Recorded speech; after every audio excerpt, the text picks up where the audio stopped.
Petrol pump dealers association ने margin ना बढ़ाने पर एक बार फिर पंप्स बंद करने की धमकी दे दी है। इस्लामाबाद में प्रेस कॉन्फ्रेंस करते हुए चेयरमैन पेट्रोलियम मसनूआत की बढ़ती कीमतों से हमारे अखराजात पूरे नहीं हो रहे। उन्होंने कहा कि पेट्रोल पंप डीलर्स का मार्जिन हुकूमत ने बहुत कम रखा है।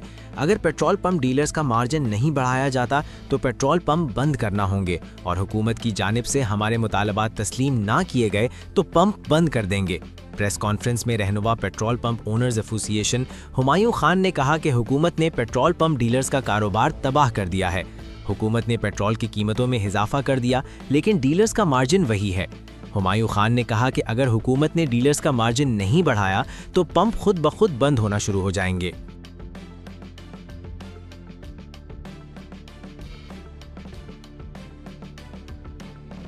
8% हमारा कमीशन फौरन कर दिया जाए।